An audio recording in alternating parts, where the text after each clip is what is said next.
Cette grande rencontre, particulièrement aux personnes venues spécialement de la région parisienne, grâce à Monseigneur Gérard. Ce colloque s'intitule, sous la forme d'une grande question, « Existe-t-il des entités immatérielles ?» Pour Monseigneur Gérard, exorciste que beaucoup connaissent comme intervenant et membre d'honneur du CEPI, de par sa pratique avec Monseigneur Georges, c'est une évidence. Oui, les esprits, les anges existent, mais je dirais aussi les démons, donc des consciences maléfiques qui peuvent arriver à nous posséder. Peut-on s'en prévenir? À la place, peut-on attirer des entités lumineuses pour nous aider? Dans quelques instants, je terminerai en faisant référence à un petit texte tiré du livre Pensées quotidiennes, peut-être que vous connaissez, d'Omran Michael Ivanov. Éric Zurker, peut-être vous pourriez lever les mains, comme ça on vous voit de derrière. Excusez-moi. Éric Zurker, auteur du livre OVNI et Conscience. Nous nous étions plus revus depuis près de 30 ans, après une première rencontre, à l'époque de Psychiatrie sans frontières, période où déjà les CEPI organisaient à la vie psychiatrie de l'hôpital Pasteur des conférences sur la parapsychologie et les médecines non conventionnelles. Éric nous parlera plus particulièrement, je pense, d'ufologie et de ce qui donne sa valeur aux recherches dans ce domaine, les témoignages des personnes tout à fait crédibles et qui se recoupent avec ceux d'autres témoins. Monsieur le professeur Philippe Guillemont, physicien en CNRS, merci infiniment pour avoir à nouveau accepté la proposition de Monseigneur Gérard. Vous avez le courage de vous exprimer au sein du CEPI sur un thème qui nous tient beaucoup à cœur, science, conscience et spiritualité, en rappelant que, ne serait-ce que les EMI, donc expériences de mort imminente ou NDE, vous le savez, semblent prouver que la conscience n'est ni produite ni localisée, la plupart du temps, j'ai envie d'ajouter, dans le cerveau. Un début d'éclairage sur la physique de demain, mais donc, je dirais, physique d'aujourd'hui aussi. Alors ce petit texte, si vous voulez bien, après je vais donner la parole bien sûr à nos conférenciers, que vous soyez seul dans la nature ou dans votre chambre, en réalité, vous n'êtes jamais seul. Les entités participent à votre vie. Celui qui travaille pour le bien rencontre partout des entités lumineuses qui se réjouissent avec lui et l'aident dans les difficultés en lui faisant entrevoir des portes de sortie, des solutions à ses problèmes. La plupart du temps, cela se passe à son insu.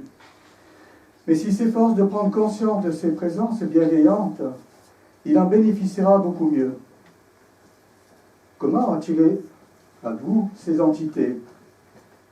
Par votre amour. Le plus souvent possible, pensez leur envoyer un sourire, un regard, un rayon de votre cœur en leur disant « Ô vous qui peuplez l'immensité, je vous aime. Je vais être en harmonie avec vous.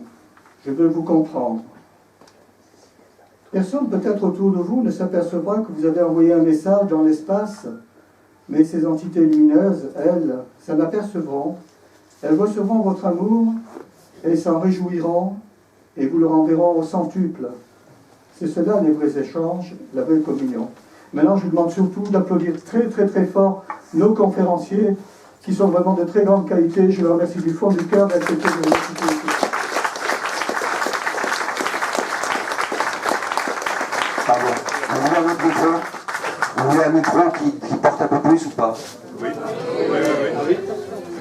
Bien, alors c'est un challenge pour moi de commencer, parce que je me suis demandé d'abord ce que j'allais faire dans cet après-midi.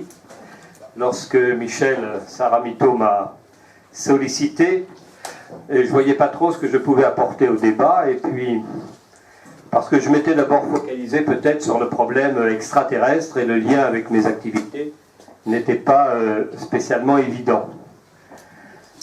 Je n'ai rien a priori contre l'idée qu'il puisse exister d'autres formes d'intelligence dans l'univers.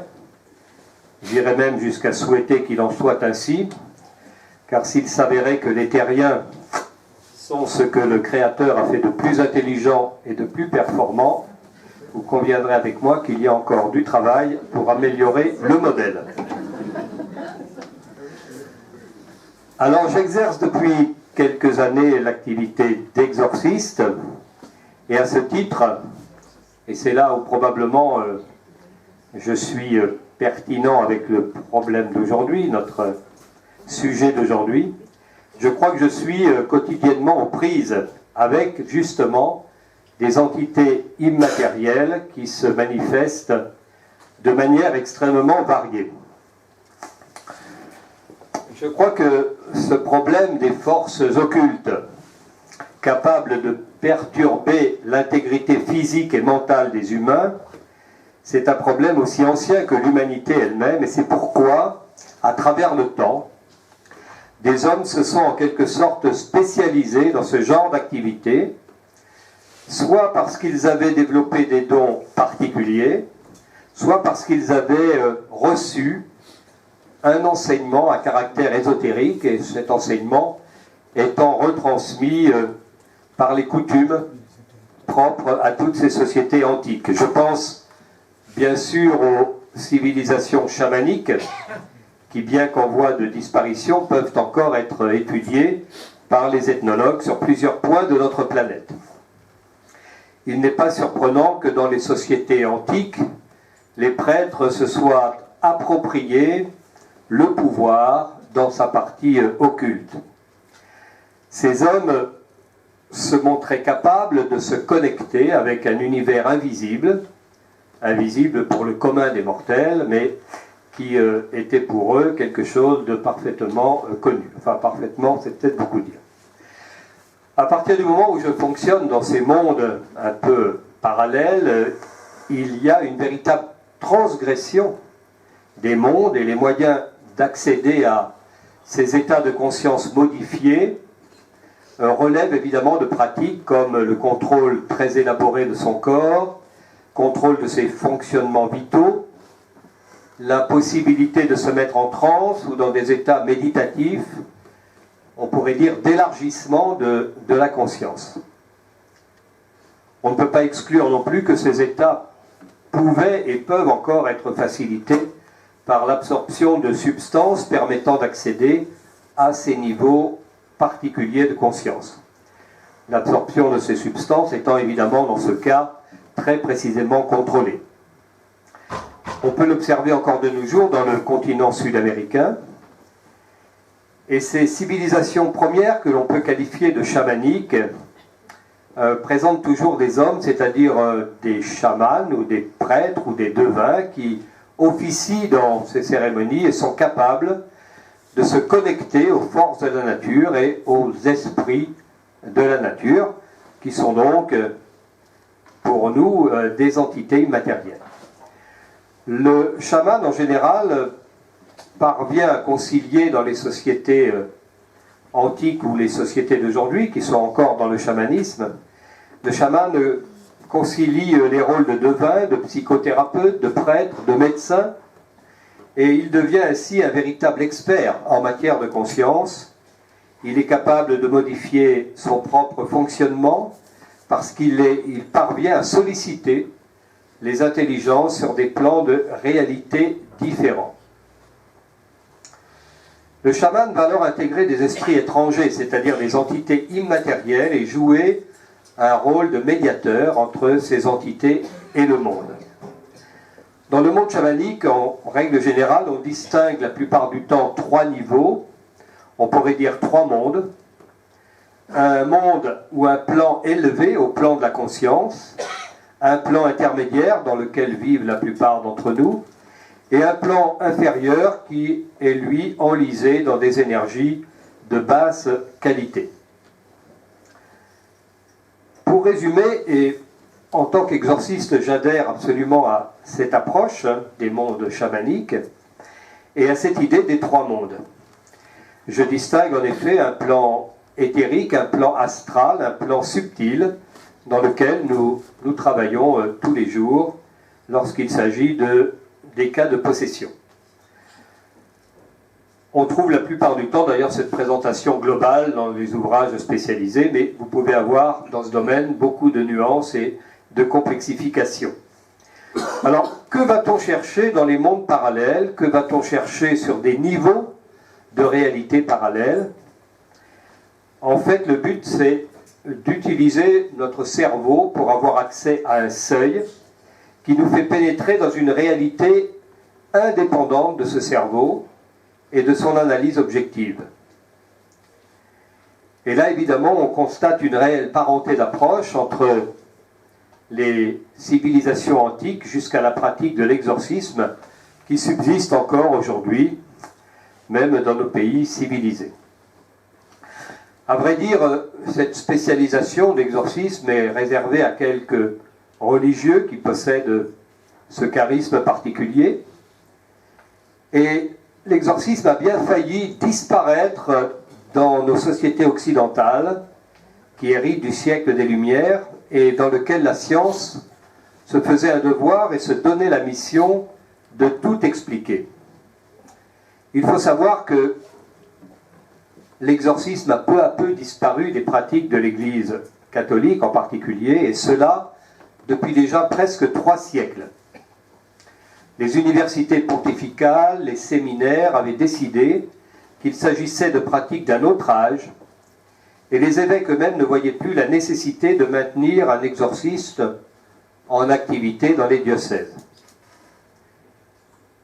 Le démon s'est peut-être régalé pendant toute cette période, car ainsi que l'écrit le poète Charles Baudelaire, « N'oubliez jamais, quand vous entendez vanter le progrès des Lumières, que la plus belle des ruses du diable est de vous persuader qu'il n'existe pas. » C'est Baudelaire qui écrit ça. Le Concile Vatican II, dans les années 60, a mis le coup de grâce à la pratique de l'exorcisme, et peu à peu, les prêtres qui étaient capables de se livrer à cette activité ont disparu, mais seulement dans l'Église romaine, parce que les églises d'Orient n'ont jamais cessé d'avoir cette pratique. J'appartiens moi-même à un ordre hospitalier vieux de 1000 ans, qui a commencé son existence au Moyen-Orient, et qui n'a jamais cessé de retransmettre ce sacerdoce particulier, et nous formons encore aujourd'hui des exorcistes avec les rituels antiques.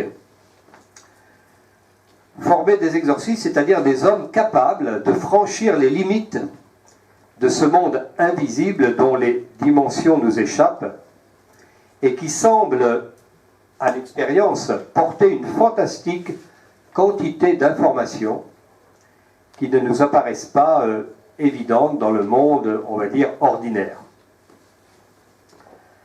Au cours des siècles, des rituels se sont organisés, se sont précisés, au point qu'on a pu dresser un véritable catalogue des entités susceptibles d'être rencontrées dans la pratique. J'ai même en 2010, je me suis rendu en Israël et j'ai suivi pendant quelque temps les cours d'une école kabbalistique proche de Jérusalem, et j'ai pu me rendre compte que les rabbins de la Kabbale ont effectué un travail considérable dans ce domaine d'identification des entités immatérielles. Ils ont identifié ces entités, les entités principales du moins, avec chaque fois la vibration qui leur était spécifique. Notre partenaire principal, à nous les exorcistes, c'est le diable. Hein. Je dis partenaire parce que il ne s'agit pas tout à fait d'un partenariat, certes, mais on le rencontre tous les jours. Il vaudrait mieux dire adversaire quand même, je crois. Alors on a vu au cours des siècles des représentations du diable sous des formes très différentes, qui allaient de l'être séduisant et tentateur jusqu'à un être muni de cornes, d'une queue fourchue, vous savez, celui qui retourne les méchants sur le gigantesque barbecue des enfers. Alors il s'agissait bien sûr dans ces temps anciens de concrétiser une abstraction par des images, et en particulier des images évocatrices et impressionnantes. En fait, le mot diable vient du grec diabolos. Diabolos signifie ce qui sépare, ce qui désunit. Cela signifie que l'être humain, dans son fonctionnement idéal, est centré sur lui-même, cohérent, en union parfaite avec lui-même et les autres. Dès que cette situation se dénature, alors l'homme perd son centre, perd sa cohérence mentale, et sa vie va devenir chaotique. le diable est passé par là avec son pouvoir de séparation et de désunion. Alors le diable, ce ne serait donc que cela, c'est-à-dire ce qui arrive naturellement lorsque l'homme perd son centre. Cela pourrait être le cas en effet, et alors là nous serions dans une simple loi de causalité. Je perds ma cohérence, le désastre s'installe. Rien de surprenant lorsque on sait que nous vivons dans un univers en expansion qui a une tendance naturelle à la désorganisation. Et Philippe Guillemont vous parlera de cela 100 fois mieux que moi. Pour nous les exorcistes, le diable est bien plus que cette tendance naturelle de l'homme à se laisser aller à la facilité, quand l'homme devrait au contraire faire un effort constant de remise en ordre de sa vie.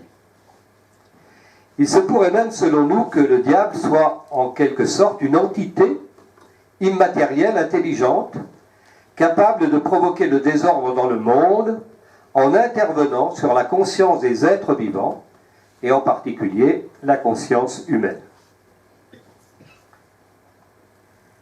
J'ai commencé par vous parler de l'entité que l'on rencontre en fait que très rarement dans nos séances d'exorcisme, le diable lui-même. En fait, ce terme d'exorcisme est avant tout un terme générique qui désigne toute une hiérarchie d'intervention. Dans la plupart des églises chrétiennes, on exorcise un bébé avant de le baptiser. Ça ne veut pas dire qu'il est possédé par le démon. Il s'agit là d'un simple acte de purification. En fait, il existe des niveaux très différents d'agression de la conscience par des entités étrangères capables de pénétrer dans l'être humain et d'en prendre le contrôle à des niveaux plus ou moins handicapants. Nous sommes donc amenés dans le monastère où je suis tout au long de l'année à recevoir des personnes susceptibles d'héberger des entités immatérielles dont nous constatons la réalité par rapport à des manifestations et des comportements a priori aberrants. En fait, nous recevons chaque année 2000 personnes dans notre petit monastère et nous distinguons 3 catégories de visiteurs, donc de problèmes. 50% de nos visiteurs, donc 1000 personnes, sont des thérapeutes au sens large du terme. Cela va du médecin, des métiers hospitaliers, en passant par les praticiens de médecine alternative ou parallèle. Cela signifie que dans le cadre de leur métier, ces gens ont pu en quelque sorte éponger des énergies de mauvaise qualité émanant de leurs patients. En principe, on peut se protéger efficacement, mais on ne peut pas être au mieux de notre forme tous les jours, et il peut arriver même au meilleur de récupérer des inconvénients. Ces inconvénients pouvant aller jusqu'à héberger une entité négative. Nous avons ensuite 45% de nos visiteurs qui sont victimes de pratiques de magie noire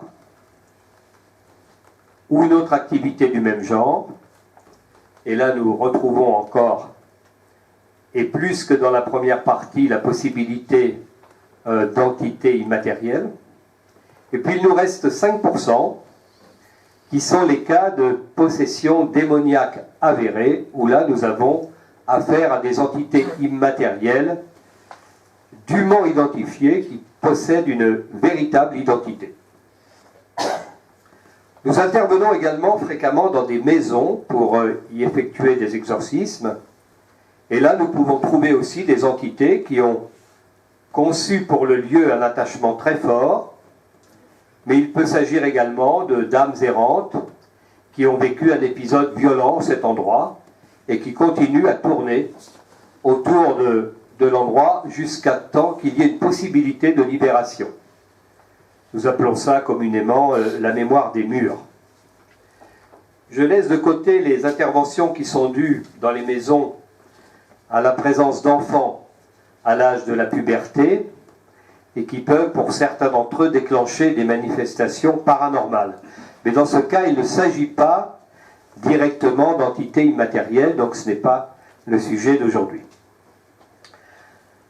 Dans tous les cas, nous sommes en présence probablement d'entités immatérielles qui n'appartiennent pas à l'évidence à notre monde normalement manifesté.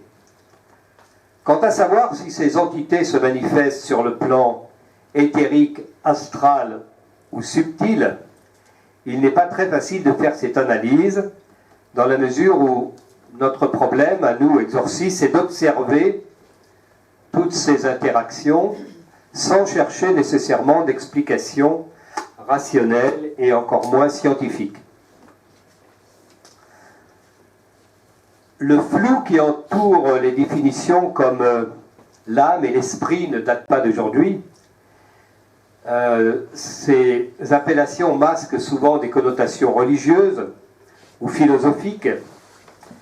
Et en ce qui concerne pour nous, Français, dans notre langue, la langue française, le mot âme et esprit, cela nous ramène évidemment à la civilisation judéo-chrétienne, parce que dans ce temps-là, la culture étant détenue la plupart du temps par les religieux, c'est eux qui ont imposé des mots sur des concepts. Et ensuite, il y a eu des dérives sémantiques qui font qu'il est difficile quelquefois de se comprendre, parce qu'on utilise les mêmes mots, mais pas pour parler de la même chose.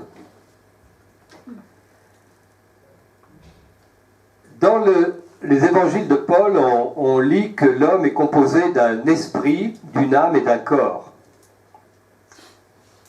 Dans la Bible, on trouve aussi également toujours des allusions à ces trois niveaux.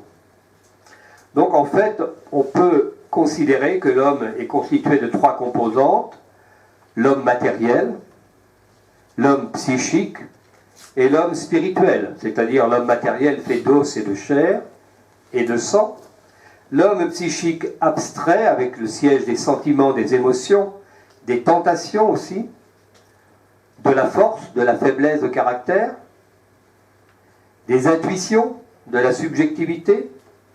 L'homme psychique est irrationnel.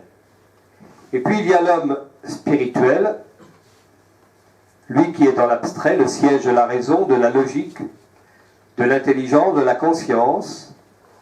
Il est rationnel, on peut raisonnablement aussi désigner par âme l'homme irrationnel et par esprit l'homme rationnel.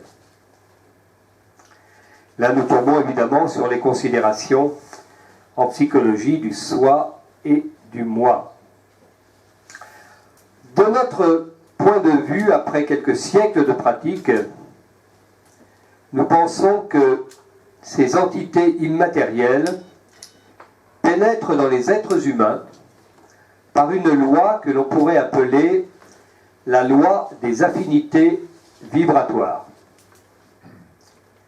Cela signifie que ces entités, qui peuvent être considérées comme des condensations, ou plutôt comme des cristallisations de conscience, plus ou moins élaborées, eh bien ces entités sont attirées par une vibration qui leur correspond dans l'individu qu'elles vont investir, et elles vont trouver un avantage à utiliser un être humain comme véhicule ou comme hébergement. Alors il est intéressant de se poser la question de savoir à quel niveau véritablement une entité peut investir un être humain. Eh bien, compte tenu de nos observations, nous pensons que cela peut se faire non seulement à des niveaux très différents, des niveaux très extérieurs, des niveaux très internes, et en des temps également très différents. Ça veut dire que certaines personnes vont simplement ressentir un malaise physique à certaines heures de la journée ou de la nuit, quand d'autres auront l'impression d'être envahis par une présence étrangère qui s'empare en quelque sorte des commandes, au point de contrôler totalement l'individu, allant même, ce qui est très fréquent, jusqu'à parler par sa bouche. Dans ce cas, le corps lui-même est sous l'emprise de l'entité et agit hors de la conscience du possédé. Le séjour de cette entité immatérielle va prendre des formes très diverses, allant d'une installation presque insensible à des manifestations très spectaculaires, comme des possessions démoniaques, qui donnent lieu, en ce qui nous concerne, à des interventions très délicates, très difficiles la plupart du temps. Parce que le rôle de l'exorciste est un rôle extrêmement délicat, puisqu'il doit rentrer en contact avec cette entité immatérielle qui utilise la matière pour se manifester, et ce contact s'opère de la même manière qu'un contact dans le monde physique. Ça veut dire que cela passe par un dialogue. Nous pouvons parler avec cette entité immatérielle, nous pouvons parler avec elle, car elle utilise tous les moyens du possédé pour communiquer avec nous. On va pouvoir observer dans ces cas-là des déformations physiques tout à fait étonnantes. On peut observer également des manifestations de voix qui n'ont rien à voir avec la voix réelle de la personne. Nous pouvons assister également à des cas de possession multiple, c'est-à-dire que la personne n'héberge pas une seule entité, mais plusieurs entités. Par l'utilisation d'un rituel très ancien, généralement en grec et en latin, le but pour l'exorciste va être d'élever en quelque sorte le niveau vibratoire de la personne jusqu'à le rendre insupportable à l'entité qui était venue s'installer dans des conditions vibratoires très différentes. Il va s'en suivre généralement, c'est le but que nous recherchons, une expulsion de l'entité. Cela peut s'opérer en une fois ou en plusieurs fois, selon la qualité de l'entité, mais aussi selon les compétences de l'exorciste. La libération s'étant produite, c'est-à-dire que nous avons fait partir cette entité, il sera nécessaire de maintenir ou de modifier positivement la vibration de la personne afin que l'entité ne puisse se réinstaller. Cela peut arriver si la personne ne change rien à sa vibration. L'entité se dit que l'endroit est bon, que rien n'a changé, alors le risque est grand qu'elle se réinstalle. Alors on se pose la question, mais quelles peuvent être ces entités immatérielles qui se fixent sur des êtres vivants? En plus d'une manière totalement parasite, parce que ce n'est pas pour faire du bien. Et puis par quel procédé, quel est le facteur favorisant qui permet à un individu d'être investi par une entité? De la même manière qu'une baisse du niveau immunitaire peut nous amener à ouvrir la porte à une pathologie, il en est de même si le système psychique se met à dysfonctionner, car cela peut ouvrir une porte à une entité qui va s'installer dans le corps et la conscience d'un individu. Il est fréquent d'ailleurs que les deux problèmes puissent exister en même temps, se compléter. Un corps, par exemple, soumis à une intense fatigue, une agression extérieure comme la drogue ou toute autre sollicitation négative, va automatiquement entraîner un dysfonctionnement psychique. Le choc émotionnel également. Toute personne victime d'un choc émotionnel violent, important, peut déclencher une vulnérabilité qui va ouvrir une porte à une entité. C'est la raison pour laquelle toutes les traditions spirituelles à travers le monde ont mis l'accent sur la gestion de notre système émotionnel.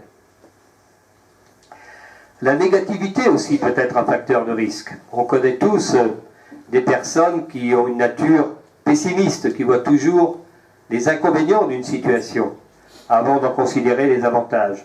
Cette négativité, si elle devient chronique, s'oppose au flux naturel de la vie et va favoriser des vulnérabilités. Nous devons faire face à des choses très diverses, comme par exemple les maléfices.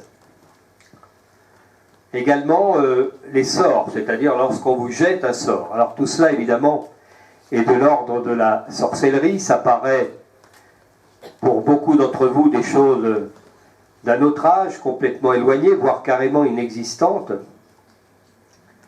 Mais cela existe réellement, et vous avez tous rencontré certainement des gens qui possèdent un pouvoir psychique très fort, qui ne sont pas nécessairement d'ailleurs des sorciers, mais vous imaginez bien que quelqu'un qui a ce genre de pouvoir et qui l'utilise pour le mal peut faire effectivement de gros dégâts.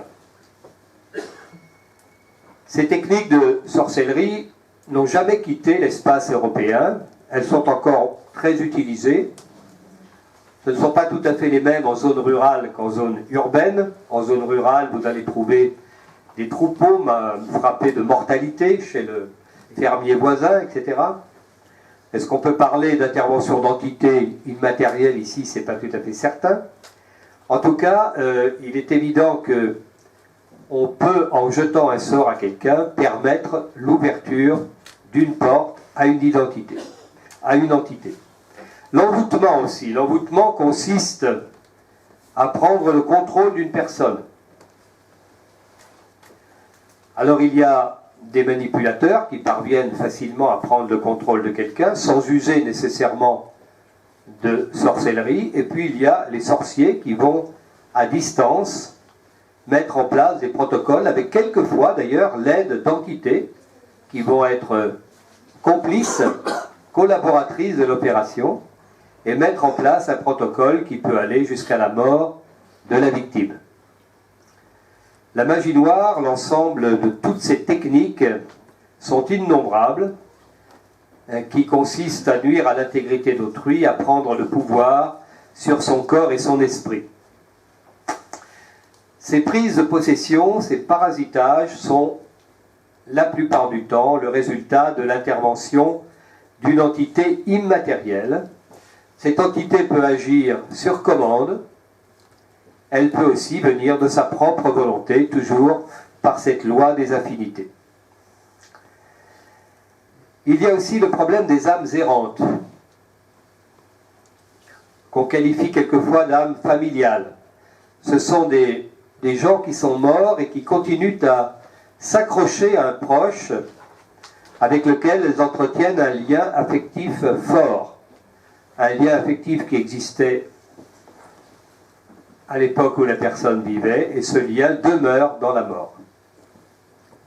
C'est ainsi que tout naturellement, ces âmes errantes vont parasiter un vivant pour rester en contact avec lui.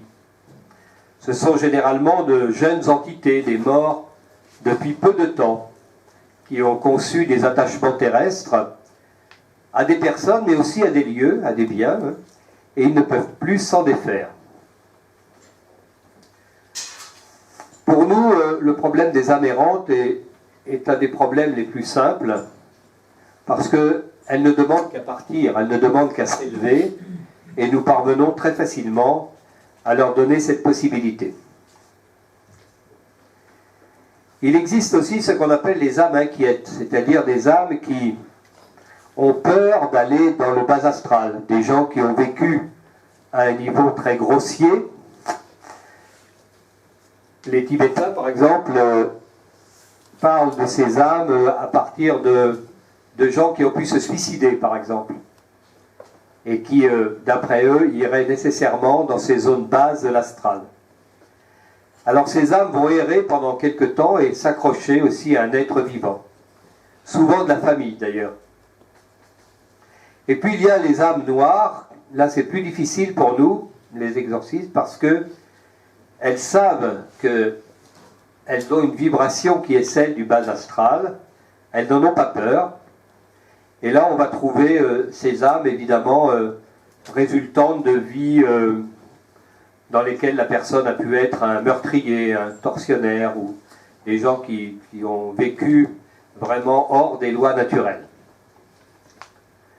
Alors, elles vont s'accrocher au plan terrestre, ces âmes noires, elles vont trouver des victimes qu'elles vont investir, elles vont se nourrir de l'énergie de leurs victimes, Et pour nous, elles sont assez difficiles à dégager. Et en plus, quand on les dégage, eh bien, il est impossible de les supprimer réellement. Elles vont aller trouver un autre support, toujours par la loi des affinités vibratoires. Là, vous l'avez compris, on monte déjà en intensité, on arrive dans des entités immatérielles de haute qualité, mais de haute qualité nuisible. Une entité peut se décrocher de sa victime pendant un temps donné, dans certaines conditions, mais réinvestit son lieu dès que la porte est ouverte. Il suffit d'un moment de fatigue, d'un choc émotionnel. C'est pourquoi vous avez quelquefois des gens qui ont des comportements aberrants, et puis ensuite, les conditions de vie font que le problème s'arrête, et au nouveau choc émotionnel qui va se produire plus tard, à nouveau, l'entité se réinstalle. L'entité qui se réinstalle, d'ailleurs, peut se réinstaller avec d'autres entités du même type. On a souvent des entités multiples dans les deuxièmes interventions. Quand ces entités se fixent sur un être vivant, ces entités immatérielles, ça pose un problème. Parce que le corps se trouve à ce moment-là habité par deux âmes. L'âme de la personne, proprement dite, et l'âme de l'entité qui s'installe. Seulement, il n'y a pas de place pour deux. Un corps physique ne peut pas transporter deux corps énergétiques sans inconvénient. Plus le parasitage est ancien, plus la fatigue va être grande, plus le déséquilibre psychique va augmenter. Il va être très très difficile pour nous à ce moment-là d'agir. Une entité, en fait, c'est une âme qui ne parvient pas à s'extraire du plan terrestre après la mort, et elle va donc se déplacer, mais en conservant de l'information. L'entité va garder ses mémoires, elle va garder son mental, son ego, son émotionnel. C'est ainsi qu'on va appeler cette entité esprit. Le monde des esprits. L'esprit se situe dans l'âme qui en est le véhicule. C'est à ce monde des esprits que font allusion les gens qui pratiquent le spiritisme, par exemple. Ils sont dans cette vibration-là. Enfin, du moins, c'est cette vibration-là qu'ils sollicitent. Puis cet esprit peut être appelé par certains scientifiques conscience, dans la mesure où c'est un corps énergétique qui renferme et qui transporte de l'information. Le cerveau mental qui appartient au corps physique n'est qu'un ordinateur qui traite des données, lesquelles sont transmises par l'intermédiaire de l'âme depuis l'esprit. Lors d'une expérience de mort imminente, par exemple, nous pensons que l'âme enregistre des données qu'elle ramène dans le corps physique, par le filtre du mental. L'émotionnel, quant à lui, serait rattaché à l'âme. C'est pourquoi un esprit, une entité immatérielle, celle que nous rencontrons dans l'exorcisme, a donc sa propre personnalité qui renferme un ego, une mémoire émotionnelle. C'est ainsi que l'âme, qui est le véhicule de l'esprit, peut se matérialiser dans une certaine mesure, peut prendre l'aspect corporel du défunt sous une forme vaporeuse, par exemple. Ces entités ne peuvent pas être vues par tout le monde, mais beaucoup de gens sont capables de les voir. Il s'agit simplement d'avoir une certaine sensibilité.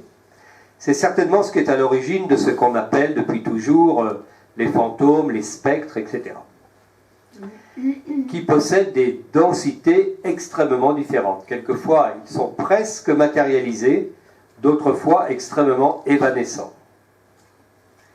Nous en avons eu un dernièrement dans notre monastère, là, parce qu'on est obligé de nettoyer les lieux très souvent, compte tenu de la quantité de visiteurs que nous avons. Nous avons vu passer dans un escalier une entité qui avait suffisamment de densité pour faire fonctionner un détecteur de présence qui allume l'électricité.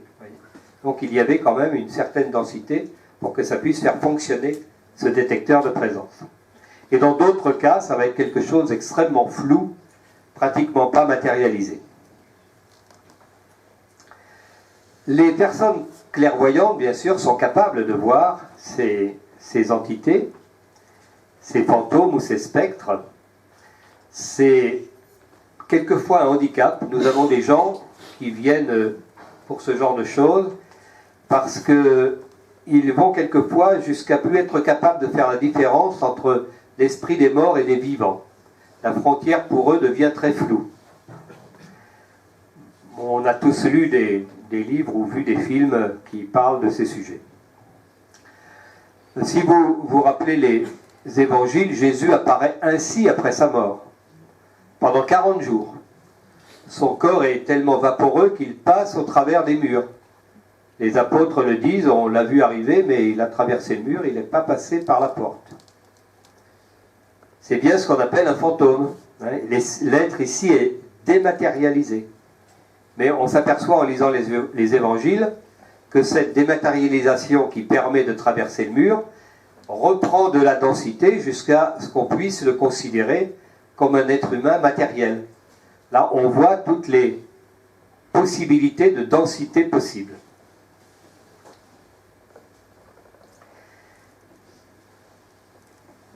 Qu'est-ce qui fait qu'un défunt peut prendre une forme dématérialisée pour communiquer certains sentiments?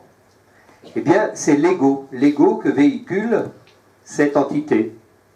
On comprend par exemple que le fantôme de la victime d'un meurtre, par exemple, va contenir la mémoire de cette personne, avec tout son émotionnel, avec son identité. Le fantôme, qui correspond donc à une entité consciente immatérielle, va donc devenir un parfait support d'information. Le parasitage d'un humain par une entité va fragiliser le terrain de façon naturelle et va avoir des répercussions sur la santé physique de la victime. La plupart des gens que nous recevons, qui sont victimes de cas de possession, plus ou moins avérés, plus ou moins importants, sont très souvent des gens qui sont à la limite de la dépression ou qui sont déjà dans la dépression. Dans certains cas, le patient, le souffrant, peut prendre la mémoire de l'entité qui l'a parasité. C'est pour ça qu'on peut observer quelquefois des changements de personnalité inexplicables qui peuvent se produire en une seconde. Vous avez des gens qui ont un comportement parfaitement normal, vous les connaissez depuis longtemps, et brutalement, à un moment donné, il se produit un décrochage. On a l'impression que la personne n'est plus la même.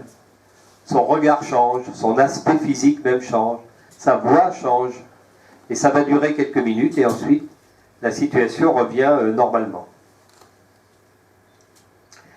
Il faut quand même rester prudent parce que la frontière peut être très mince entre un cas de possession réelle et un problème psychiatrique. En plus, l'un n'empêche pas l'autre parce que les deux peuvent très bien cohabiter. Alors, après, c'est de savoir qui a commencé. Vous avez des gens qui, à un moment, ont pu héberger une entité, cette entité s'est installée, a fini par prendre le contrôle, a engendré évidemment une souffrance, et cette souffrance a fini par amener un problème psychiatrique.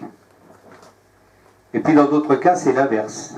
La personne commence d'abord à développer, pour une raison ou pour une autre, un problème psychiatrique, et ce problème psychiatrique va ouvrir la porte à une entité, ou plusieurs entités. On va même trouver d'ailleurs dans le parasitage la victime développant des maladies liées à la mémoire de l'entité. C'est pourquoi, quelquefois, après un exorcisme, nous observons, dans les jours, les semaines ou les mois qui suivent, ce qu'on pourrait appeler véritablement une guérison.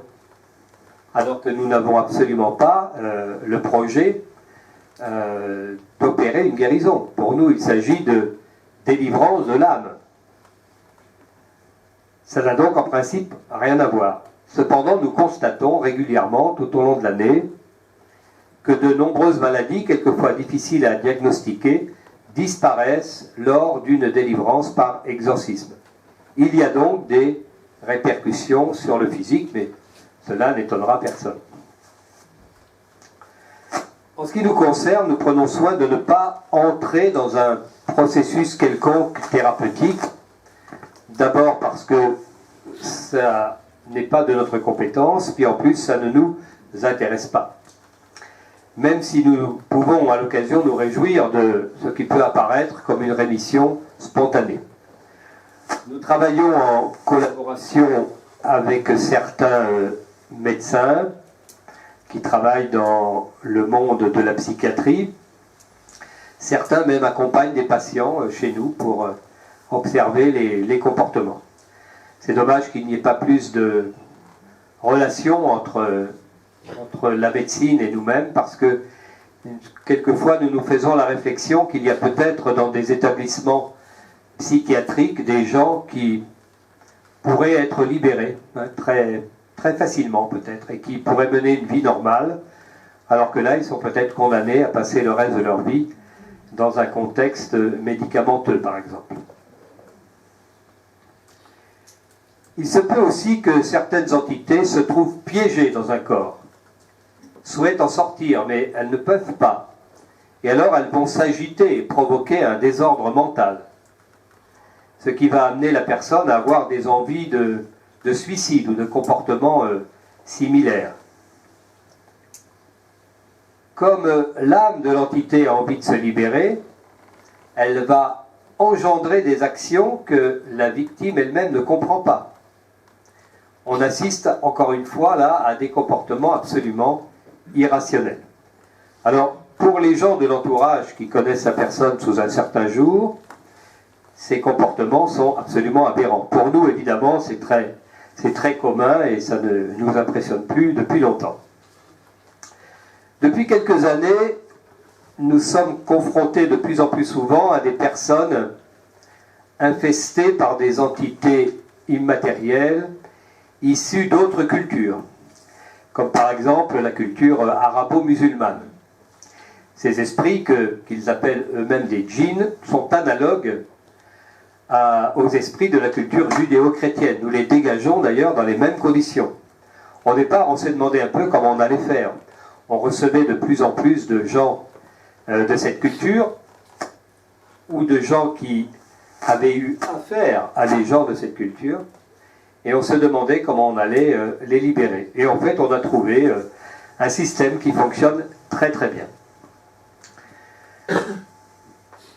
Ce problème de magie noire, il faut y venir parce qu'il est actuellement en expansion dans le monde occidental. Je parlais l'année dernière avec le directeur de la FNAC d'une grande ville qui me disait que les livres de magie figurent parmi les livres les plus vendus à nos jeunes, qui adorent pratiquer les rituels qui sont inscrits dans ces livres. Il faut savoir aussi qu'il existe des facteurs favorisants pour attirer vers un être humain ces entités immatérielles.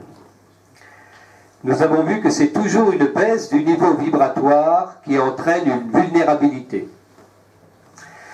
C'est souvent le résultat de pratiques ésotériques mal gérées, comme par exemple le spiritisme lorsqu'il est effectué en amateur.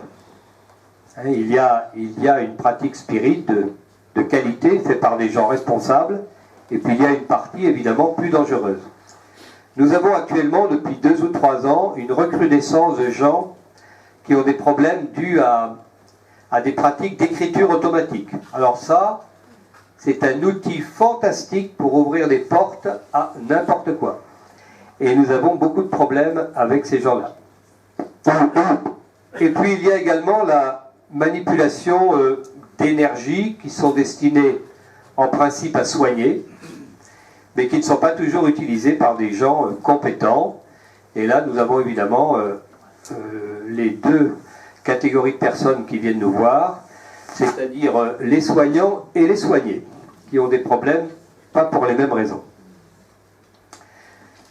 Il faut prendre également en considération toutes les formes de drogue, quelles qu'elles soient, qui sont des agressions contre le corps et qui augmentent la vulnérabilité des personnes à l'intrusion d'une entité.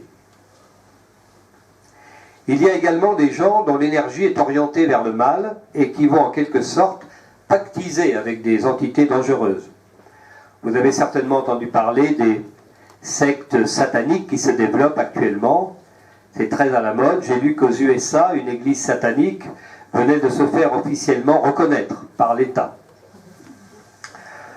Nous constatons en Europe un attrait de plus en plus important des jeunes pour ces pratiques. Vous avez peut-être constaté que dans les églises, on ne met presque plus d'eau dans les bénitiers. On ne met plus d'hosties dans les tabernacles, parce que beaucoup de gens les volaient de manière à procéder à des cérémonies inversées, dans lesquelles on fait appel à des entités immatérielles d'une grande négativité. Ceci explique pourquoi, tout au long des siècles, les mouvements religieux importants, principaux, ont dénoncé ces pratiques ésotériques ou énergétiques. Alors, il ne faut pas se leurrer, il y avait probablement deux raisons. La première est que ce pouvoir, en restant aux mains des prêtres, sorciers ou devins, leur conférait évidemment une supériorité sur le peuple, mais il y avait aussi l'idée que la manipulation de ces forces devait rester le privilège des spécialistes, compte tenu des dangers engendrés par des manipulations inconscientes.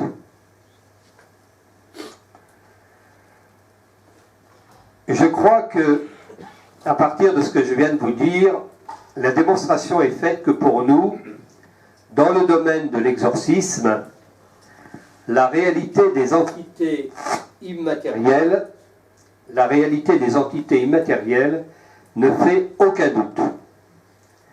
Elle ne fait aucun doute parce que nous les constatons chaque jour, nous pouvons entrer directement en contact avec elles et nous engageons même un dialogue comme on le ferait avec une personne vivante. Alors bien sûr, on peut nous rétorquer que nous sommes victimes d'illusions ou toute autre chose de ce genre. Ces pratiques sont anciennes, ça fait plusieurs siècles que des générations d'exorcistes se succèdent, constatent des phénomènes absolument analogues, et je crois quand même qu'en matière d'expérimentation, il n'y a pas tellement à revenir dessus. Il est vrai que quelquefois, nous sommes surpris par la mauvaise qualité des entités. On a quelquefois des dialogues d'une extrême simplicité avec des entités qu'on pourrait qualifier de stupides. Alors que dans d'autres cas, nous avons affaire à des esprits extrêmement rusés, capables de nous égarer. Ça veut dire que dans ces zones-là, c'est comme chez nous, hein, il y a des Einstein et des moins Einstein. Ça peut être un peu pareil. Il est clair que nous avons sur ce sujet une expérience séculaire qui est faite exclusivement, essentiellement d'observation et d'expérimentation. En effet, le problème pour nous n'est pas seulement de prendre en considération la réalité de ces entités, mais il a fallu dans le temps trouver un moyen pour délivrer les gens de ces possessions. C'est la raison pour laquelle nous avons été amenés au cours des siècles à déterminer, à classer ces entités selon une échelle de vibration en quelque sorte. Et nous avons pu, comme cela, établir de véritables catalogues d'entités avec leur nom, leur identité et leur spécialité, leur spécialisation. Là, j'ai un livre qui s'appelle « L'inventaire des démons ». Vous avez une certaine quantité d'entités nommées là-dedans, avec leur spécialité, c'est-à-dire certaines vont avoir pour spécialité d'empêcher qu'il y ait de l'amour entre deux personnes, enlever la femme à un homme, le mari à sa femme, etc., etc. Ça existe, véritablement. Alors je vous avoue qu'il y a quelques années, on m'aurait raconté ça, ça m'aurait fait bien rire. Et lorsque nous libérons des gens, nous demandons toujours à l'entité de se nommer. C'est une pratique qui vient des évangiles. Hein. Jésus demande toujours à l'entité son nom, au démon. Et alors les gens, donc, les entités, par la voix de la personne, prononcent un nom que nous n'avons très souvent jamais entendu. Enfin, il y a des entités qui reviennent souvent et d'autres peu souvent. Et lorsque nous allons dans nos catalogues rechercher le nom, on le trouve, avec effectivement la spécialisation de l'entité en question. Tout ce travail-là a été fait en grande partie par la Kabbale juive. Alors nous retrouvons évidemment les grandes entités célèbres, comme par exemple Satan, qui selon la tradition hébraïque est le chef des démons des enfers. C'est le tentateur, c'est celui qui incite l'homme à la chute. On le trouve très souvent dans les cas de possession. Donc il s'agit bien d'une entité immatérielle, dûment identifiée, et qui procède toujours de la même manière lorsqu'elle investit une personne. Et il y a des déclinaisons de cette énergie, c'est-à-dire qu'on a des adjoints de Satan, des soldats de Satan qui investissent les gens. Il y a aussi Lucifer, le porteur de lumière, qu'on trouve très rarement dans les cas de possession. Le porteur de lumière, ça peut être comparé à la science, hein, cette science qui est le moyen pour l'homme de faire le tour de l'univers, qui est capable de maîtriser l'atome dans une centrale électrique, mais aussi qui peut déchaîner cette énergie dans une bombe, par exemple. Lucifer apparaît très rarement dans un cas de possession.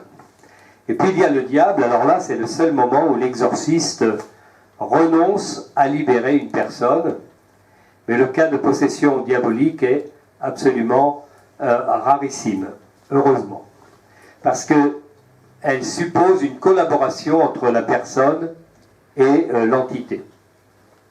Dans ce cas-là, on se tient à distance. Selon la Kabbale, il existe plus de 600 démons répertoriés. J'ai le catalogue complet, je ne l'ai pas amené aujourd'hui, mais je l'ai. Et chacun ayant un pouvoir d'action et de nuisance particulier. Je vous le disais tout à l'heure, lorsqu'on procède à un exorcisme, le dialogue avec l'entité immatérielle est absolument nécessaire. On s'adresse à cette identité comme à un être humain. Quelquefois, elle est très peu densifiée, très peu matérialisée. D'autres fois, on est surpris par la qualité de la conscience que nous avons en face de nous. C'est très étonnant.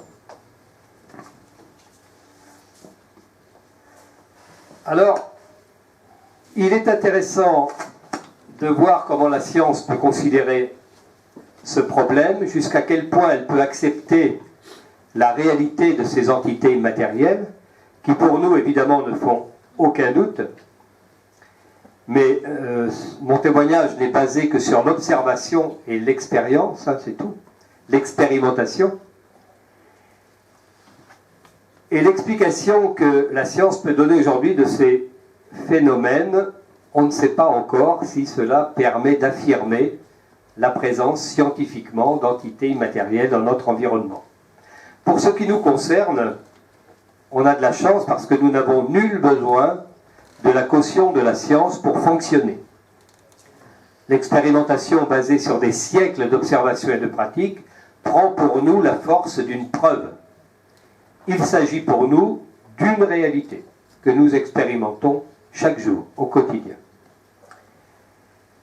En revanche, si la caution de la science ne nous est pas nécessaire, nous sommes toujours vivement intéressés par les travaux effectués sur ce sujet par les scientifiques. C'est pourquoi nous recherchons évidemment le dialogue avec la science, parce que si ces entités immatérielles existent, et nous acceptons bien volontiers de partager nos points de vue avec tous ceux qui sont dans la même recherche sur des domaines très très différents, mais je pense que nous parlons très souvent de la même chose.